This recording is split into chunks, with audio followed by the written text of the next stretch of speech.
10장 나무하기. 시골에서 쓰는 말로 나무하는 일은 돈을 버는 일이고 남는 시간을 즐겁게 보내는 일이며 건강을 지켜주는 취미 활동이다.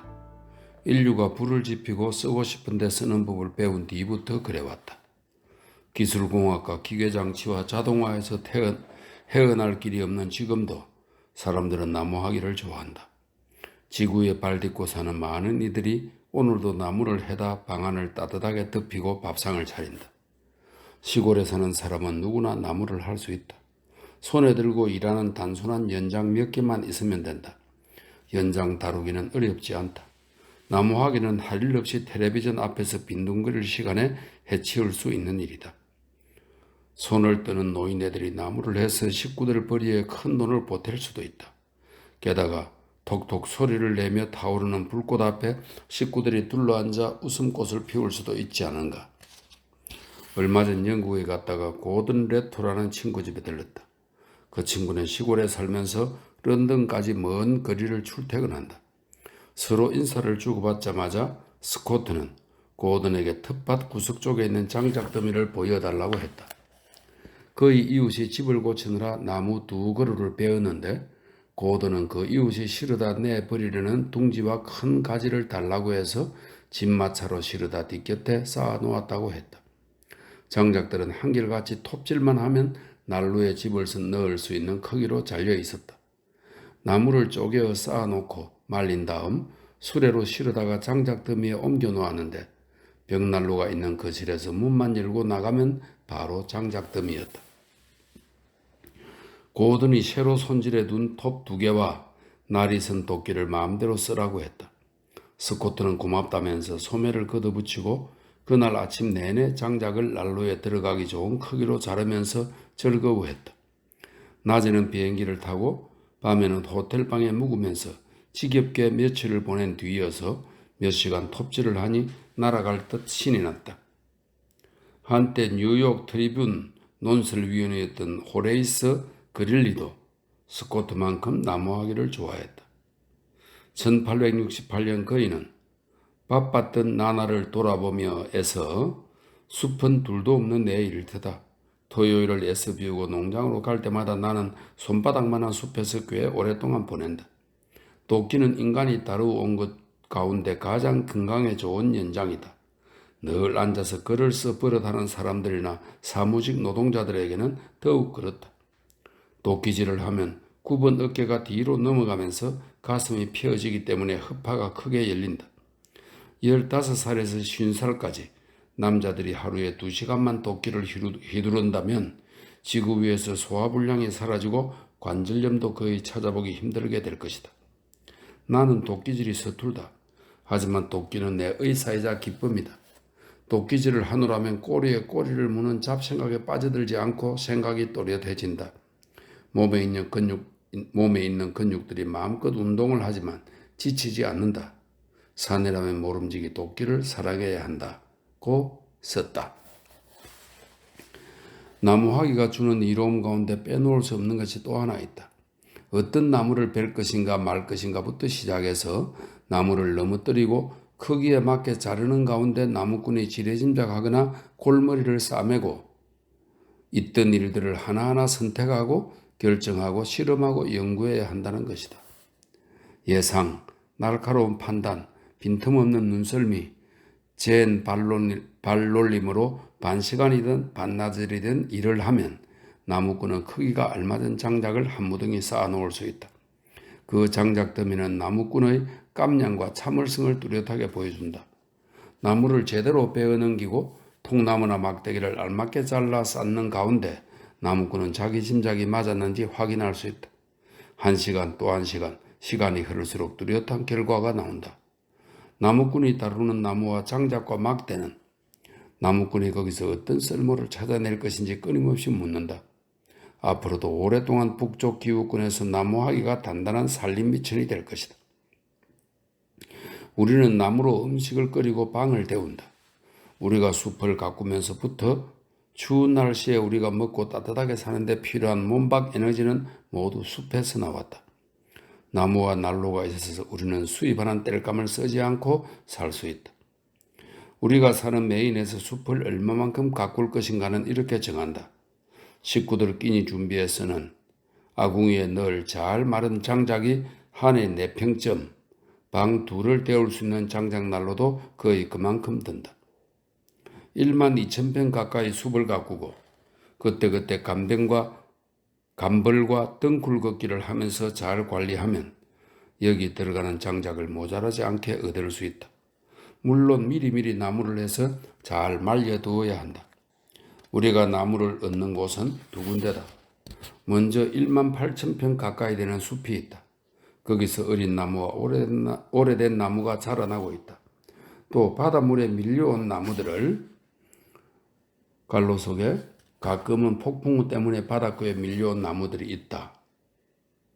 이렇게 되어 있고 그걸 주워 모으는데 다시 관로가 있네요. 나무 한 그루가 통째로 둥둥 떠오를 때도 있다. 이렇게 되어 있네요.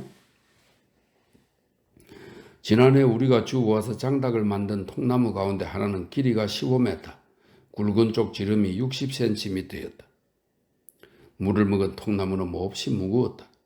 가지가 떨어져 나간 자국이 많은 걸로 미루어 아메리카 솔송나무 같았다. 그것을 바닷가에서 톱질해서 12토막을 낸 다음 낑낑대며 픽업 트럭에 싣고 장작패는 빈터로 옮겨왔다. 토막낸 통나무 둥치들은 장작 마당 옆에서 스톤헨지처럼 우뚝 서서 잘 말랐다. 잘 마른 다음 도끼로 쪼개서 처마 밑에 쌓았다. 파도에 실려온 나무들은 대개 1m 좀 넘는 통나무거나 굵은 막대였는데 땔감이나 제지 공장용으로 잘린 것이다. 부두나 선창에서 부서져 나오거나 건축물에서 떨어져 나온 중고 목재들도 우리 바닷가로 밀려왔다. 우리가 땔감으로 쓰는 장작 가운데 반쯤이 바로 바닷가에서 주워온 것이다. 이 목재들은 마른 다음에도 아궁이나 난로에 넣기로는 좋지 않다. 타면서 생기는 금덩이 때문에 굴뚝이 막히기 때문이다. 하지만 우리는 쓰레기로 버려질 것을 써서 없애는 일이 좋다. 그렇게 하면 바닷가도 깨끗해지니까. 숲과 바다에서 얻은 목재는 3가지 길이로 자른다. 통나무는 240cm나 360cm, 굵은 막대는 96cm나 122cm로 자르고 자잘한 부스러기들은 난로에 넣기 좋게 부러뜨린다. 난로나 아궁이 불구멍 크기에 따라 장작을 골라 써야 한다. 우리 난로에는 70cm 길이 장작이 들어간다. 부엌 아궁이에는 40cm까지 들어간다. 시간을 절약하고 땔감을 불구멍 속으로 쉽게 넣기 위해서 우리는 땔나무를 모두 같은 길이로 자른다. 부엌에서 쓰는 건 40cm, 난로에 쓰는 것은 48cm이다. 40cm짜리는 부엌 아궁이의 불구멍 크기에 맞춘 것이다. 정작 헛간에 딱 2가지 길이로만 장작을 쌓아두기로 했기 때문에 난로에 쓸 장작을 48cm로 정했다. 나무마다 같은 길이로 잘라두니 장작 더미를 쌓기 쉬웠다. 길이가 서로 다른 장작을 쌓는 건 힘이 더 들고 쌓고 나서도 별로 마음에 들지 않는다. 뉴잉글랜드 해안 지역에서 나무를 말리기란 그리 쉽지 않다. 안개, 능계, 우중충한 날씨, 세찬 바람, 성가신 빗줄기가 늘 오락가락하기 때문이다. 나무를 베고 나서 얼마 바깥에 두지도 않았는데 나무는 금세 딱딱해지고 햇빛을 쬐면 겉만 마른다.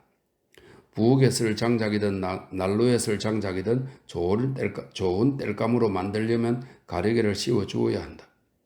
나무가 거의 말랐을 때 지름이 13cm가 넘는 통나무와 나무가지들을 길이 240cm로 자르고 받침대 위에 쌓아둔다. 막대기 2개나 작은 통나무들을 120cm 사이에 두고 놓아서 받침대를 삼는다. 이 위에 장작을 쌓으면 아래쪽 통나무가 땅에 닿아서 썩는 일이 없다. 장작이 많을 때는 작대기나 기둥, 작은 판자들을 장작 사이에 넣어서 위치와 아래 켜 사이에 공기가 드나들게 한다. 오스트리아 산악지대처럼 우리는 나무가 물기를 빨아들이지 않도록 굵은 가지나 막대를 땅에 뉘어 놓지 않고 밑둥을 아래로 하여 땅에 세워서 원뿔 모양으로 서로 기대 놓는다. 통나무는 크기에 따라 자른다. 그 밖에 모든 목재는 길든 짧든 길이가 10cm가 안 되면 밑동을 아래로 해서 원뿔 모양으로 세워 놓는다. 원뿔 모양으로 세우기는 그리 어렵지 않다. 먼저 240에서 300cm 되는 말뚝을 땅에 박는다. 이 말뚝에 다른 막대나 기둥들을 기대어 놓으면 된다. 굵은 쪽을 아래로 해서 동심 모양으로 세운다. 큰 원뿔은 땅쪽 지름이 240 내지 300cm이다. 원뿔 모양으로 세워놓은 막대 가운데 길이가 540 내지 600cm인 것도 있다. 축축한 땅에 뉘어놓지 않고 세로로 세우던 나무는 햇빛을 골고루 받고 신선한 공기를 빨아들인다. 비가 내리거나 안개가 끼어도 물방울이 굴러내리고 금세 마른다. 뉴 잉글랜드와 같은 날씨 속에서 살려면 나무 말리기는 피할 수 없는 숙제 같아서 우리는 집을 지을 때 나무를 쌓아둘 흙간을 비워두거나 건물을 따로 세우기로 했다. 정작 흙간은 깨끗한 공기가 많이 드나들고 햇볕이 잘 들게 사방이 뚫려야 하기 때문에 짓기가 가장 간단하다. 우리는 바위가 땅 밖으로 드러나 있는 곳을 장작 쌓는 흙간터로 골랐다. 바위가 드러나 있는 네 군데를 골라 다듬은 다음에 바위 위마다 나무로 주추 그 부집을 올렸다. 네 군데 그 부집을 이으면 360 곱하기 420cm짜리 직사각형 모양이 나온다. 그 부집을 올린 바위 높이가 서로 달라서 높이가 같도록 맞추었다. 이 그 부집에 자갈 6, 모래색, 세멘트 하나의 비율로 섞어서 만든 끈적끈적한 콘크리트를 쏟아부었다. 네 군데의 콘크리트를 쏟아붓고 그 가운데 지름 2.5cm, 길이 60cm의 철심을 반 정도만 콘크리트에 들어가고 나머지 반은 밖으로 드러나게 박았는데 이것이 정작 흙간이 완성되었을 때 네 주춧돌 구실을 한다. 장작 흙간은 들보까지 재서 땅 위 210cm 높이로 지을 생각이었다. 히말라야 삼나무 통나무 4개를 길이 225cm로 자르고 꼭대기에 깊이 30cm짜리 구멍을 냈다. 주추가 굳자마자 통나무 4개를 밑둥을 위로 해서 주추 4군데에 미리 꽂아놓은 철심을 박아 넣었다. 이렇게 기둥 4개가 자리 잡았다. 다음으로 기둥 꼭대기를 4부분으로 나누어서 바깥쪽 3부분을 잘라내고 안쪽 한 부분만 15cm 길이로 남겼다. 남은 것은 길다랗게 튀어나온 모양이 되었다. 잘라내어 비어있는 곳은 15 곱하기 15cm 가문비 나무 들보와 도리를 올려놓을 자리였다. 내기둥 위에 꼭 들어맞게 들보와 도리 끝을 잘 다듬어 놓았다. 들보를 올린 뒤 2.5cm 맞춤 못을 수직으로 박아서 기둥과 고정시키고 길다랗게 튀어나온 곳에서 수평으로 못을 박아 들보와 기둥을 고정시켰다.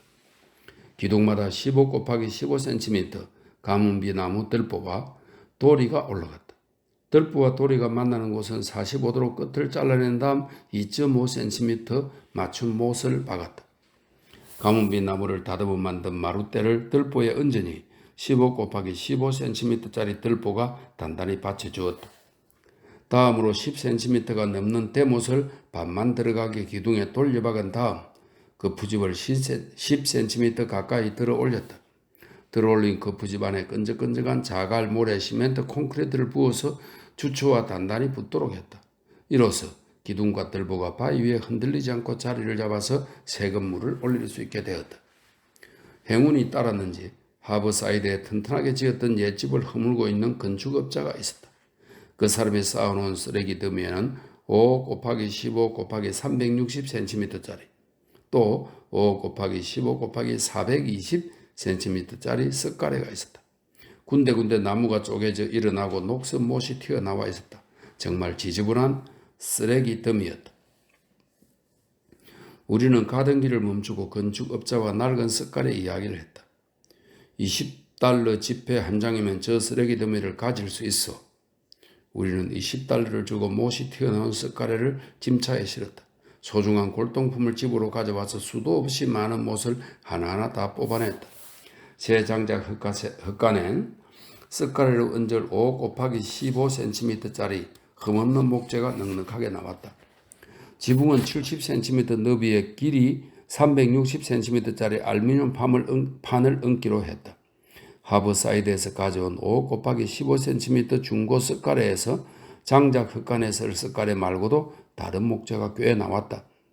여기서 생긴 5 곱하기 15cm짜리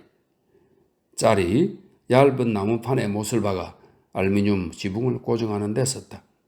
360cm짜리 석가래를 얹은 덕택에 장작 흙간의 박공 지붕이 거의 120cm나 내몰렸다.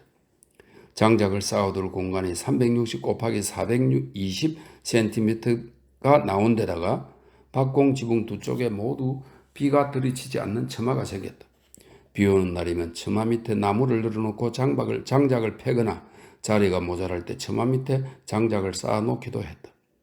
60cm짜리 장작 네더미를 사방에 쌓은 것이 장작 흙간의 내벽이 되었다. 가리개가 있는 장작 흙간에 바람이 스치고 지나갈 때 장작 사이에서 휘파람 소리가 났다. 하지만 세찬 바람이 부는 날에도 눈송이가 감히 장작을 넘보지 못했다. 비 오는 날에도 일할 곳이 생긴 뒤로 장작 더미가 날로 커져서 이듬해 겨울에 쓸 장작까지 마련해 놓기에 이르렀다. 장작 두는 곳에는 낡은 도끼와 펄프 꼬리 말고도 여느 나무자 크기와 비슷한 막대자를 여러 개 두었다. 막대자는 크레용으로 표시를 한 것이다. 이를테면 부엌 아궁이에 들어갈 뗄나무를 재는 막대는 40cm, 난로에 들어갈 장작을 재는 막대는 48cm, 아주 큰 난로에 들어갈 것을 재는 막대는 60cm의 표시를 했다. 자마다 구멍을 뚫고 기퉁이에 있는 한 기둥에 못을 박은 다음 거기에 한꺼번에 걸어놓았다. 왼손에 막대자, 오른손에 76cm짜리 활톱을 들고 우리는 지름 20cm 안팎인 통나무로 무엇이든 만들어낸다.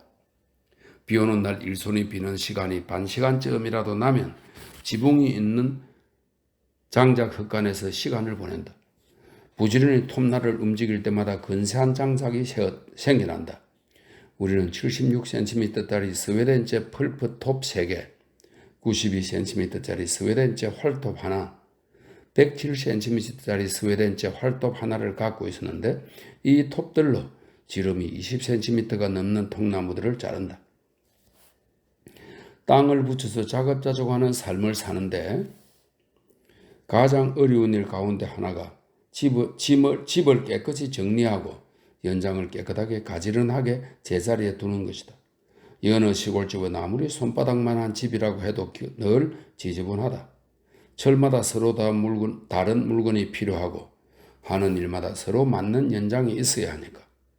어떤 때는 심지어 날마다 시간마다 서로 다른 연장을 들고 일해야 하니 연장이 제자리에 있어야 시간을 버리지 않는다. 장작 흙간에는 도끼와 펄프 꼬리 말고도 톱과 삽, 쇠서랑들을 둔다. 우리는 톱날이 묻어지지 않게 하고 쓰지 않을 때는 꼭 제자리에 갖다 둔다. 연장은 쓰고 난 다음에 반드시 깨끗하게 닦아서 그 자리에 갖다 둔다. 그래야 그 연장을 써야 할 때 찾아다니지 않고 바로 갖다 쓸 수 있다. 살아오면서 여태까지 연장날을 갈고 가지런하게 정돈하기를 잊은 적이 없다. 심지어 스코트가 어렸을 때인 1900년쯤에 썼던 자루가 히꼬리 제목이고 길이가 76cm인 두날 도끼가 아직도 말끔하다. 두말할 것도 없이 다달근 도끼다. 뭉툭해져서 주로 나무 뿌리 자르는 데만 쓴다. 하지만 손잡이는 여전히 쓸만하고 어디서든 손에 쥐고 일하기 좋다. 아침 일찍 일어나 낫일을 마치고 나서 우리는 다 쓴 연장을 모아 오리 굵은 삼배 조각으로 더러운 걸 닦아내고 장작 흙간 원래 있던 자리에 갖다 놓는다. 세멘트 혼합기 같이 덩치 큰 기계를 오래 쓰려면 오래 썼든 잠깐 썼든 일을 마친 다음에는 반드시 물로 씻어서 흙을 닦아내야 한다. 우리한테는 손으로 돌리는 혼합기가 있었는데 외바퀴 수리해서 삽으로 쥐는 것보다 훨씬 빨리 세멘트를 섞을 수 있었다. 하지만 날마다 닦기가 힘들고 집에 두기도 마땅치 않았다. 몇 해 내버려진 제 자리만 차지하고 있던 그 혼합기를 마침내 미련 없이 치워버렸다. 외바퀴 수레는 우리가 아주 좋아하는 연장 가운데 하나다. 우리는 건축업자들이 쓰는 금속 외바퀴 수레가 4개 있다. 짐칸이 앞에 달려있는 것으로 부피가 크고 무거운 것들을 나르는 데 주로 쓴다. 메인에서 콘크리트 일을 할 때는 늘 외바퀴 수레를 썼다. 버몬트를 떠나기 바로 몇 해 전에는 합판 수레를 썼다. 합판 수레는 바퀴가 둘이어서 외바퀴 수레보다 다니는 길이 넓어야 한다. 짐은 외바퀴 수레보다 많이 힘을 실을 수 있다. 가볍지만 부피가 큰 마른 풀 같은 짐을 실기는 외바퀴 수레보다 훨씬 편했다.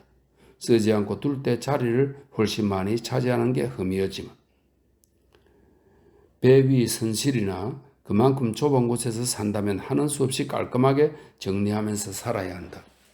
공간이 얼마 없어서 물건이 지저분하게 어질러진 꼴을 참기 어려울 테니까. 하지만 땅이 몇천 평이나 되는 곳에서는 지저분하게 살기 쉽다. 앞마당이고 뒤뜰이고 풀밭이고 숲이고 여기저기 물건이 흩어져 있고 나무 떼기가 굴러다닌다. 깡통이 발에 채이고 고장난 기계에서 나온 부품, 바퀴 박힌 자동차, 못쓰는 경운기, 쇠스랑들이 곳곳에서 눈에 띄는 게 마치 아무렇게나 쓰레기를 던져놓은 꼴이다. 오늘날 농사꾼들은 집에 필요 없는 물건을 어지럽고 불평산하게 쌓아두곤 한다. 깔끔한 숲, 가지런한 장작더미, 깨끗한 연장, 정돈된 마당과 집은 조화로운 삶을 실천하는 데 빠져서는 안 되는 것이다. 가지런히 쌓지 않은 장작더미는 어느 한쪽으로 기울어져서 언제든 무너진다.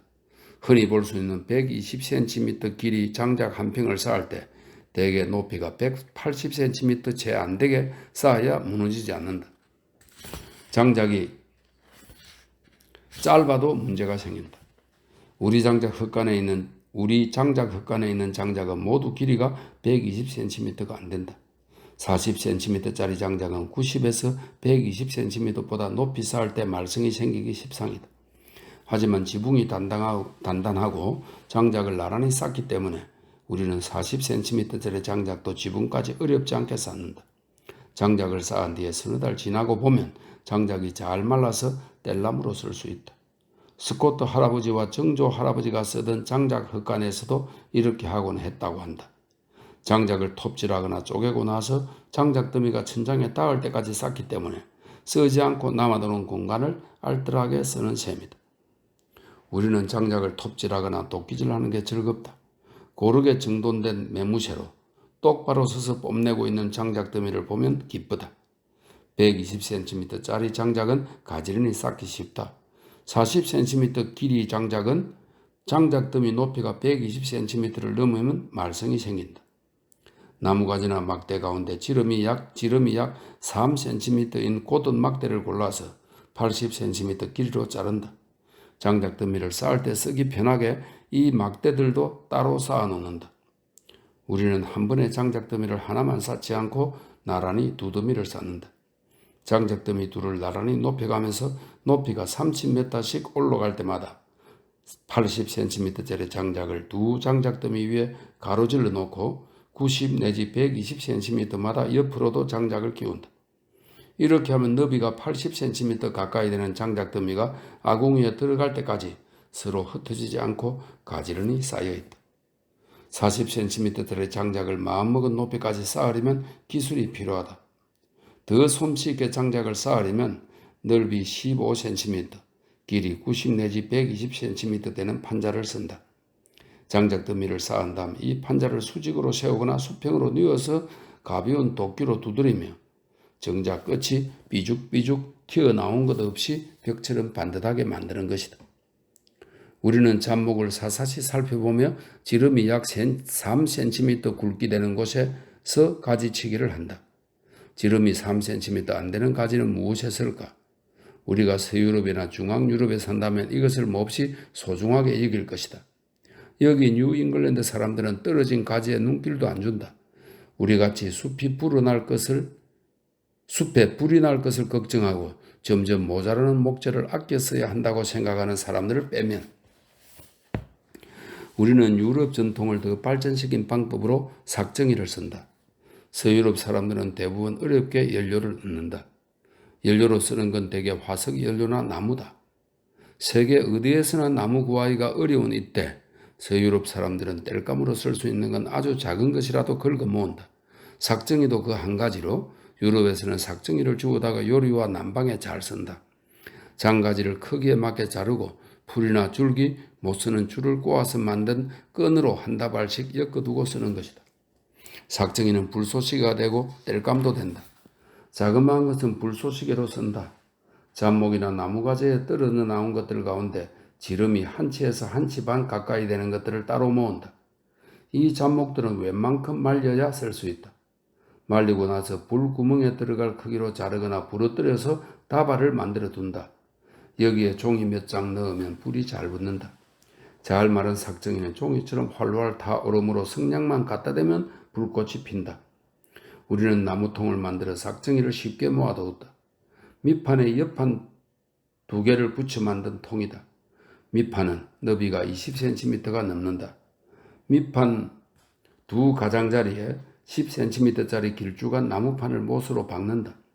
그리고 알맞게 사이를 떼서 금을 판다. 끈 2줄로 묶으면 삭정이가 움직이지 않는다. 끈은 금에 끼워둔다. 길이에 맞게 자르거나 부러뜨린 삭정이를 나무통 가득 담고 쓰던 끈이나 밧줄로 풀기 쉽게 매듭을 짓는다. 끈은 쓸모가 많으니 많을수록 좋다. 이렇게 삭정이를 묶는 끈마다 삭정이 연함은 개가 더 들어간다. 미국 농사꾼 가운데 굳이 삭정이 통까지 만드는 사람은 아직 보지 못했다. 삭정이는 쌓기가 어려워서 이렇게 나무통을 만들지 않으면 그냥 내버리기 쉽다. 자잘한 삭정이까지 버리지 않고 남김없이 알뜰하게 쓰는 게 좋다. 나무하기는 정말 좋은 일이다.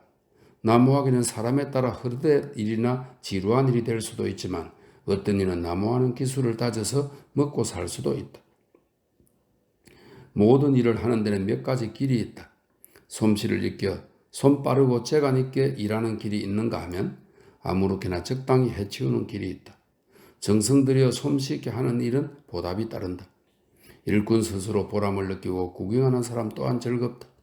능률과 기술은 늘 보답이 뒤따른다. 우리 자신이 일을 잘 해냈다는 보람을 느끼니까.